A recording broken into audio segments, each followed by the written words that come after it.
Hey everyone, how's it going? Program 007 here, and welcome to this week's reaction video. I haven't reacted to anything by Top5s in a while, and seeing as yesterday was Remembrance Sunday, this week I should be reacting to Having a Bad Day. This video might change that by Top5s. If you haven't seen the video for yourself, then the original link is in the description below. Also be sure to subscribe to my second channel, Henry Britt, the link for that will be in the description below also. And without further ado, let's get on with the show. Today marks the end of World War I, November the 11th. If you're listening to this on any other day, then the words in this video will still remain relevant. For those having a bad day today, perhaps the person who cut you off put you in a bad mood, or you're having some difficulties at work, or you're just having one of those days where no matter how hard you try, it's just not working out. I want you to consider, put yourself in these people's shoes if you will, and consider how lucky you are not going through what these and millions of other people had to endure during the horrific First War. I'd like to read a few short stories of World War I and the horrors that took place. Not only to remember those we've lost, but to hopefully give you a sense of appreciation and understanding today, because sometimes that is all you need to get you out of a funk. Remembering the hardships of war has always been something very personal to me. In fact, I used to have a photo on my phone wallpaper of World War I soldiers going over the top, which was when they would climb out of the dirty, rat-infested trenches and head into no man's land, knowing that was the very last thing hundreds of men before them did. Nowadays I have a photo of my wife and I on our wedding day, which gives me the same appreciation for life. Before we get in, I would like you to take a deep breath, and if you're in a safe position to do so, find a comfortable position and close your eyes. I'd like to take you back to July the 1st, 1916. Written on the Western Front. Dear Diary, it's July the 1st, 1916, the start of the Battle of the Somme. We had to go out of the trenches and walk into no man's land. I can't believe I've survived. The aim of this battle is to draw German forces away from the Battle of Verdun, where the French forces are suffering severe losses. We are going to get out of the trenches and charge to the enemies, just like our commanders ordered us to do. We can't do anything about it, it's their orders, and I bet they wouldn't care if I died. They've got plenty of soldiers. In fact, 60,000 died today. How can they just forget and think like nothing has happened? There is the constant smell of death, the constant feeling of getting bombed. It was a really horrible sight, seeing so many men die in just a few seconds. I remember praying that I would survive just before going over the top. I should have prayed for my friends. One of my friends is a signaller. Most old soldiers will know what this is.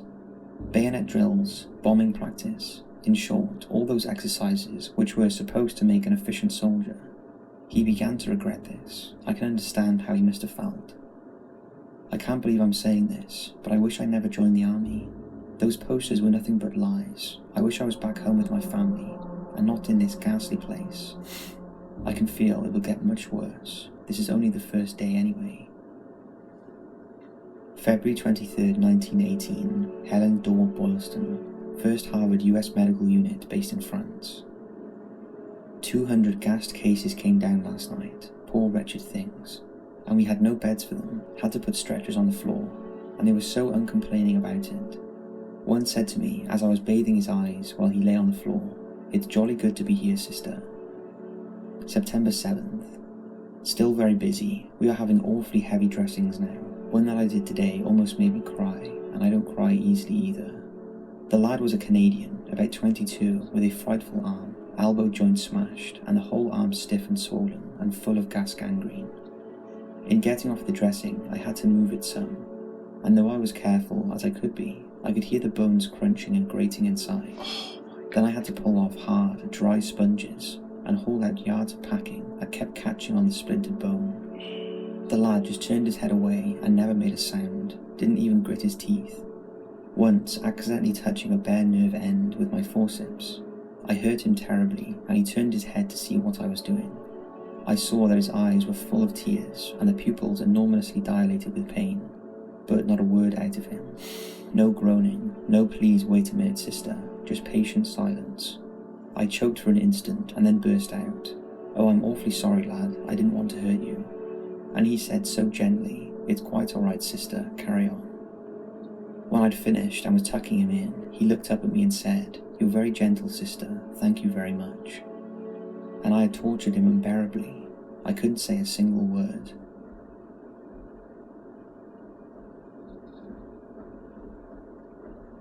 Richard Gilson, 4th Seaforth Highlanders, 12th of May 1915, France. My dear mother, I've just come through a particularly nasty period. We went into the trenches on Wednesday night, and on Sunday morning at 5 a.m, our artillery commenced bombarding the German trenches, and after 20 minutes had elapsed, we went over the parapet. My goodness, what a reception the Huns had in store for us. They simply swept the ground with machine gun fire and shrapnel. Poor old Secoy caught it hot, and Neuve-Chapelle seemed to be a flea bite compared with this. It was found impossible to make any advance in our quarter, so I dug myself in and waited events. It was horrible suspense, as I seemed to be the only man untouched all around me, and being personally acquainted with each man made matters worse. In fact, it's all wrong to call them men, as they were mostly mere boys.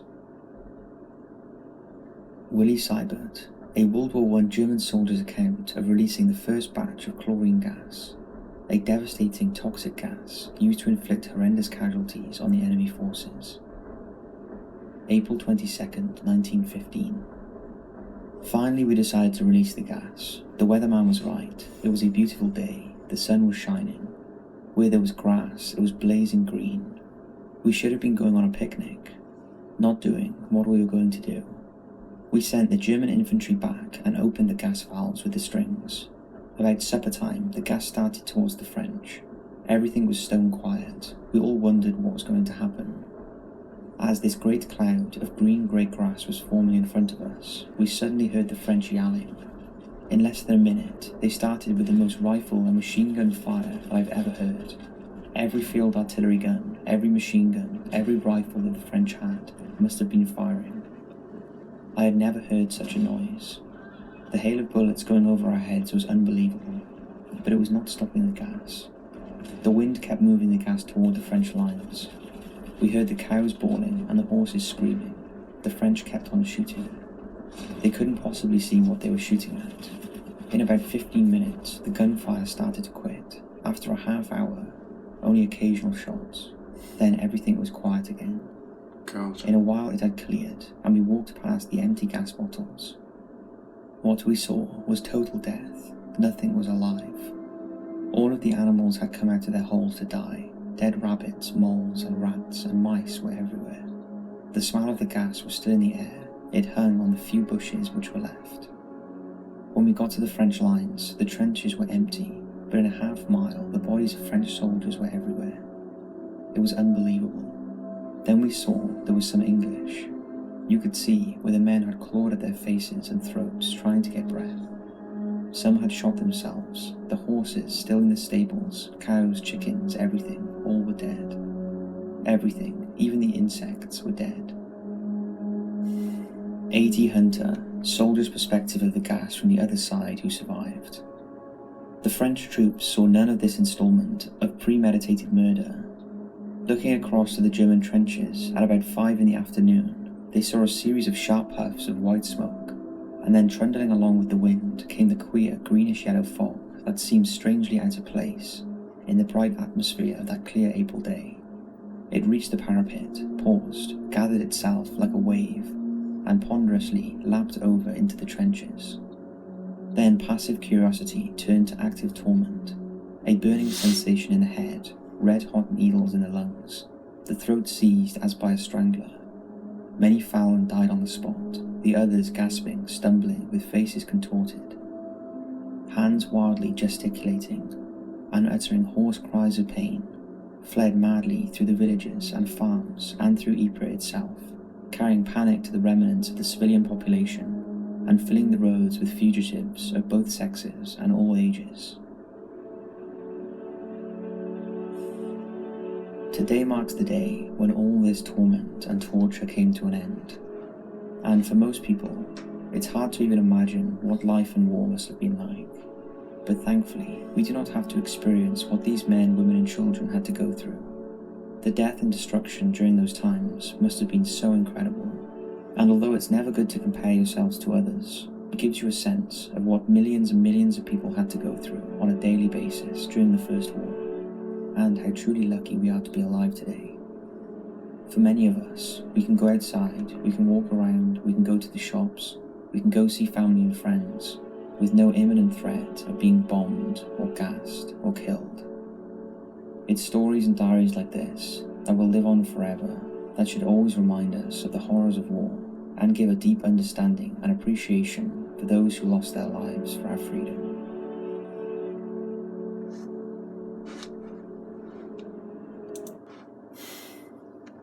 That was absolutely amazing. When I was in school, we learned about World War I and what happened out there in the trenches and no man's land and all that. What those people must have suffered back then must have been horrible. I'm thinking back to that image of that guy cowering in the trench like that. Imagine if he was just like that while all the bad stuff happened behind him.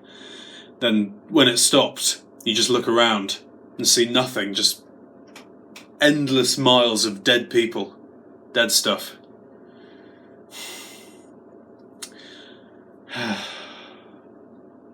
Absolutely unforgettable.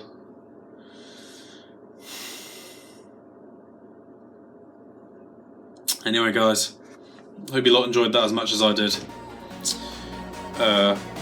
Spare a thought for everyone who died in World War I, and thanks very much for watching, and I'll see you all next week.